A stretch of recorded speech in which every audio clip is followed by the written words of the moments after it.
Prego. Come spiega lei il fatto che di questi presunti elohim non ne abbiamo trovato? Non lo so, purtroppo. È gigante.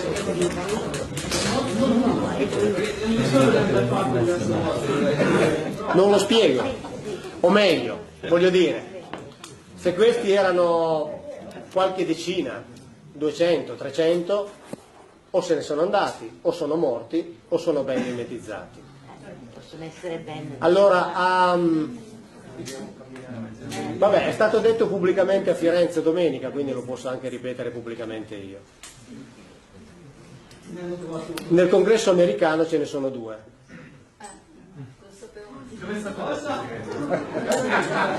Che valgono di statura. Sono seduti lì dentro.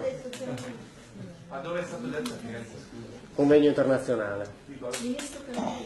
Di questi temi qui dove ho parlato anch'io. Ma c'è anche in rete là. Il ministro canadese, C'è in rete là. ex primo ministro canadese. Ne siedono 2. Secondo il reverendo presbiteriano padre Barry Downing, teologo fisico specializzato nei rapporti tra scienza e religione, esercita il suo ministero cristiano, quindi uomo di fede, lui non ha alcun dubbio. Gli Elohim sono qui e stanno controllando tutto. Sono le multinazionali, sono esponenti delle multinazionali. Perché li occulti. E sono come noi. Io non lo so, io non mi occupo di ufologia, non mi occupo di alieni, non mi interessa, io racconto ciò che leggo nella Bibbia, punto. Troppo chiaro.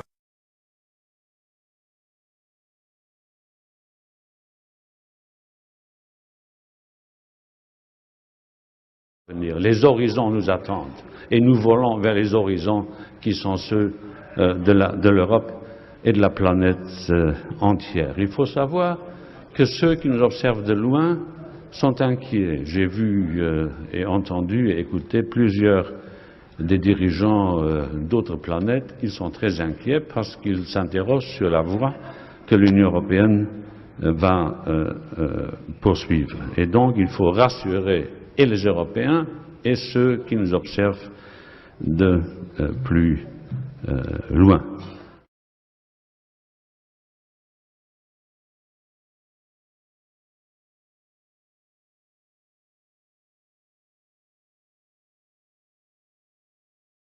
Let's go to our esteemed Honorable Paul Hellyer of Canada. We would give you 20 minutes, sir.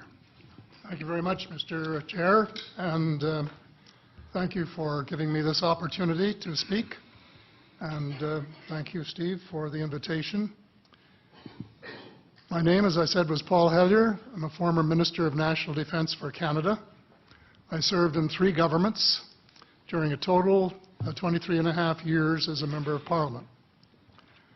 Although as Minister of National Defence, I had sighting reports of UFOs. I was too busy to be concerned about them at the time because I was trying to unify the Army, Navy and Air Force into a single Canadian Defence Force, and that itself was a kind of battle to the finish. So this was not high on my agenda.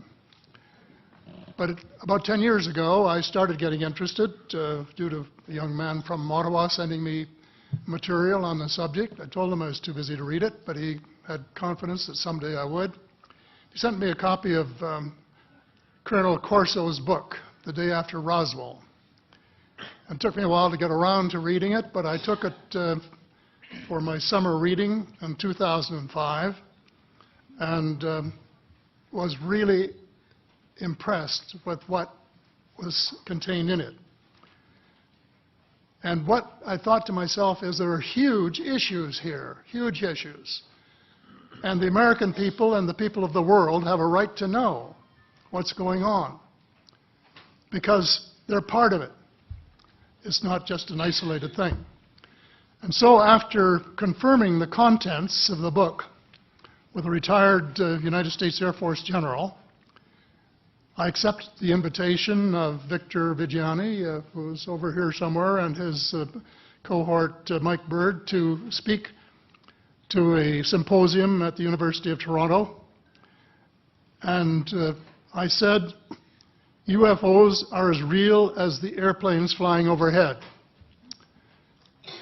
That gave me the dubious distinction of being the first person of cabinet rank in the G8 group of countries to say so unequivocally.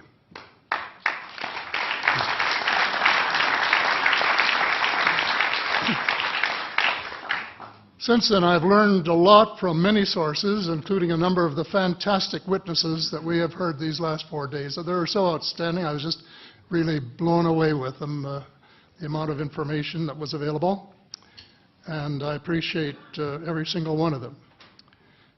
But because I'm not a ufologist, I'm a politician, there are only a few things that I want to add in that particular realm. First is that about in the 1960s sometime, there was a flotilla of UFOs headed south that crossed into NATO territory in Europe. And the Commander-in-Chief of the Supreme Allied Headquarters in Europe was naturally very shaken. Fortunately, or maybe divine providence, before the panic button was pushed, the flotilla turned around and headed back north. Obviously, they had thought maybe they were Russian, and they were very concerned about it. Anyway, an investigation was launched into this whole subject, and a document was prepared which concluded that at least 4 species had been visiting Earth for thousands of years. And this is my own view at this stage as well. So, except for that, there are just a couple of things that we've talked about that I'd like to refer to.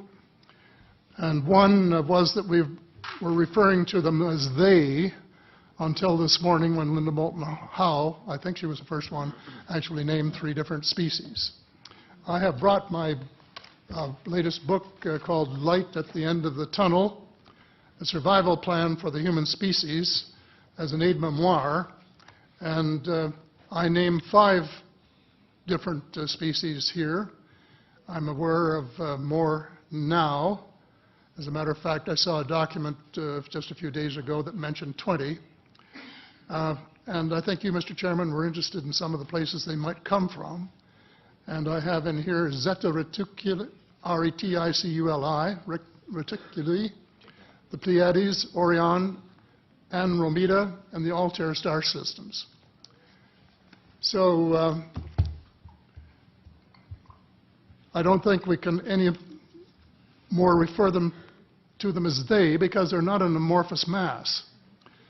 They are different species and consequently may have different agendas. I don't think we can say that they all have the same agenda any more than we could say that the United States, China, and Russia had the same agenda. Our real interests may be very similar, but as of now, our perceived interests are still quite far apart.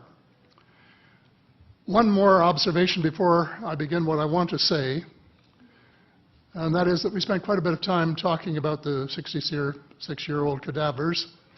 And I was glad to have Linda this morning finally say that there are live ETs on Earth at this present time, and at least 2 of them probably working with the United States government. The other species that I learned about not too long ago was called the tall whites. And this is when Paula Harris broke the story just a few years ago.